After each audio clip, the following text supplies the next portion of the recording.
Tyrese Maxey is growing into a superstar right before our very eyes. He's coming off a career-high game in both points and minutes and proved once again why he is a better player than he's received the national recognition. I think last night might have been the most impressive game of Tyrese Maxey's career for a variety of reasons. For starters, he did all this without shooting the ball particularly well. That it was a struggle in the first half getting to his spots. He was rimming out some that he typically makes, but he just wanted it more. He just found a way to get past that and find a way to generate offense. It was a different kind of version of Tyrese's game than I think we've ever really seen from him, and it still equated to a victory. And I get it, pump the brakes, let's not overreact. It was against the San Antonio Spurs, but it was also without Joel Embiid, with Tyrese Maxey at the epicenter of the scouting report for the San Antonio Spurs. And one of the other things that I thought was very cool was Maxey's stones to take on Victor Wembanyama. That Victor Wembanyama, the freakish 7'5" player with an 8-foot wingspan, a guy that's leading the NBA in blocks per game, has some legitimate defensive player of the year buzz, currently second in the odds for that. Maxey was circled saying that's the matchup I want, particularly down the stretch in overtime. And he did an excellent job of using the rim as extra protection, finishing up and under the way that really only him and Kyrie Irving are capable of doing. It was an awesome performance. And to get into it fully, I want to start with the box score here. The Sixers securing a 133-126 victory in double overtime.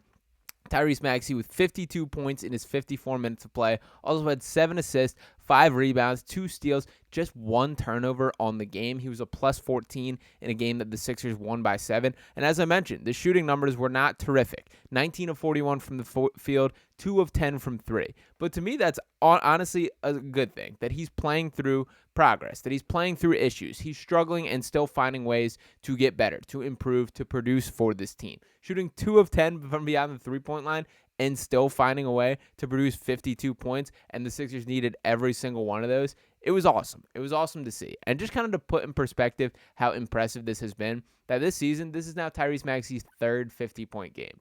There are only 2 other players in the NBA to accomplish that feat. One of them being Joel Embiid, and the other being Devin Booker. And that also means that Tyrese Maxey and Joel Embiid are the first teammates in NBA history to each have 3 50-plus point games in a season. That's ridiculous stuff. And obviously, when they are back in full force, and we've only seen it for a couple games since Embiid has come back from injury, that they're far more dynamic playing each other. That they have the highest win percentage when both are on the floor as a duo of any other team in the league. When they are together and they are both playing, that the Sixers win at a greater rate than any other team in the NBA. And this was not a meaningless win by any means. That every single game matters down the stretch, and the Sixers are still scrapping and clawing and trying to get out of that play-in mix. And last night was a huge step in that. And to look at the standings exactly here, the Sixers now move to 44-35 on the year. That puts them 1 game back of the Pacers for the 6th seed and a half game above the Miami Heat, who sit in 8th. Last night may very well have decided whether or not the Sixers had to travel down to Miami for a playing game or take care of business back home on the home turf. And obviously, there was a big matchup yesterday between the Pacers and the Heat. Despite the Pacers' best attempt to blow that game down the stretch, they ultimately did find a win, which dropped Miami. Now, honestly, this shapes things up just about as ideally as possible. I had a tough time going in that matchup deciding who I was rooting for in that game, because you honestly could make a case for either way, which benefited the Sixers most. And what should be noted is that the Pacers do absolutely have the inside track for that 6th seed now, but I also think they're more susceptible to have a slip up down the stretch. That they have 4 games remaining, and if they are able to drop 2 of those matchups or one of those matchups, that door is right back open for the Sixers. And the Sixers now have 3 final games remaining. I believe they can take care of business in all 3. I'm talking about a matchup against the Detroit Pistons, the Orlando Magic, and the Brooklyn Nets. Those are 3 winnable games. The Magic, obviously, the more dangerous of those 3 teams, but the Sixers playing their best basketball should absolutely be capable of taking care of Orlando. And look at kind of how these standings are shaken up. You can see a little bit of a battle up top as well. The Magic just 1 game back from the Bucks for that 2 seed. This could be a potential playoff preview. If the Sixers are able to sneak into that 6 seed, I think they could have a field day matching up with that Orlando team. But honestly, if they are stuck in the play-in, you got to take care of business, play that first game against Miami, and then it would be pretty poetic to face the Milwaukee Bucks in the first round. With all the history, the Doc Rivers, who was holding this team back the past few years, to be able to take him down. And by the way, the Bucks now below 500 with Doc Rivers as head coach, 17-18 with Doc Rivers at the helm. That is unacceptable for a team of that caliber, and just another example of what a fraudulent head coach Doc Rivers is. There has never been a head coach in NBA history to do less with more talent than Doc Rivers has received. It's unbelievable. People keep giving him chances, but I'm pretty happy that this is the case, and frankly, it is paving the way for the Sixers to be able to go through this.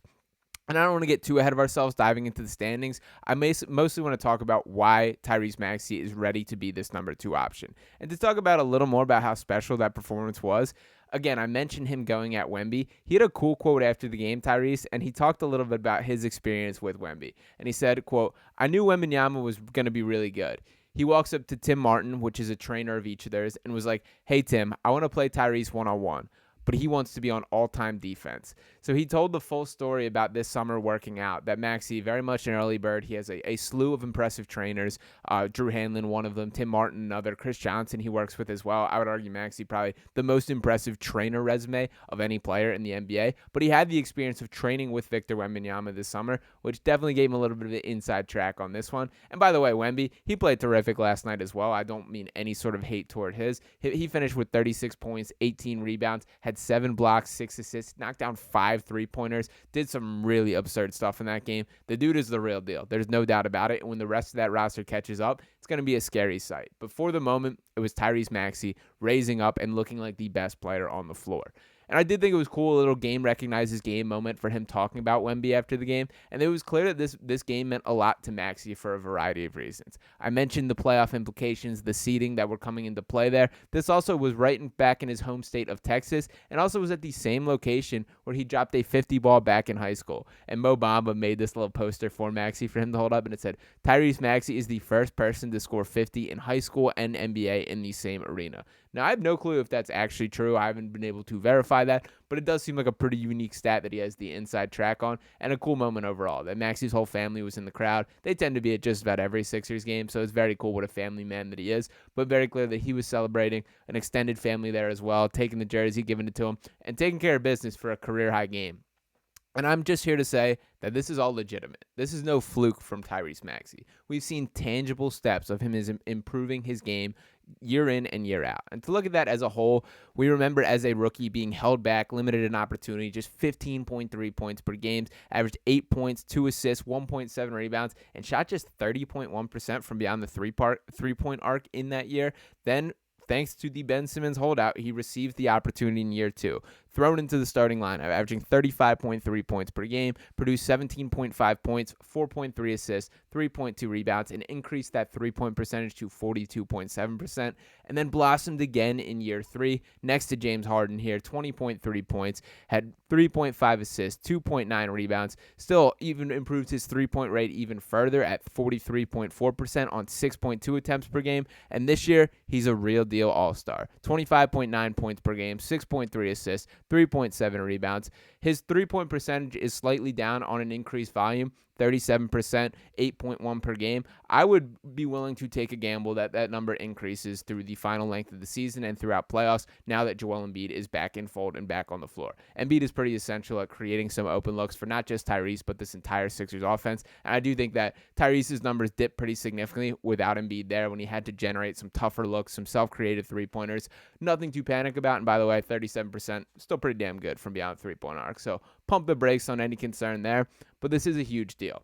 And for Tyrese specifically, I mean no exaggeration when saying that he extended the Sixers championship window. That if there was no Tyrese Maxey, if there was not a guy capable of putting up a nuclear 52-point performance on the nights where Joel Embiid cannot go, think about how much darker the future of Sixers basketball would look. We may very seriously be talking about a legitimate Joel Embiid trade request this summer, rather than us really hyping up this cap space plan, then being able to add the final pieces to truly construct a championship contender.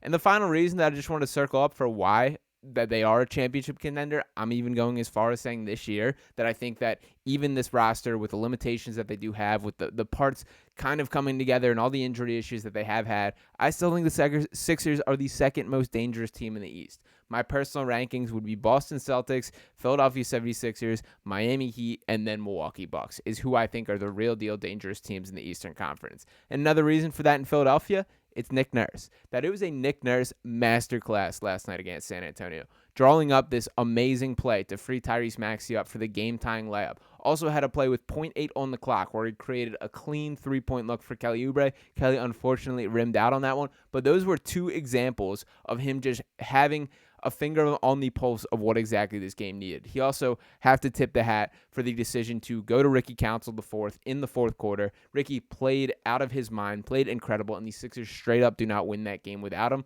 That takes some guts from Nick Nurse. That this was a guy that sat on the bench for the first three quarters, threw him in there, started producing, and then he left him for the entirety of the fourth quarter, for overtime, for double overtime. And Ricky, to his credit, had a crucial and one and an amazing assist to Nico Batum.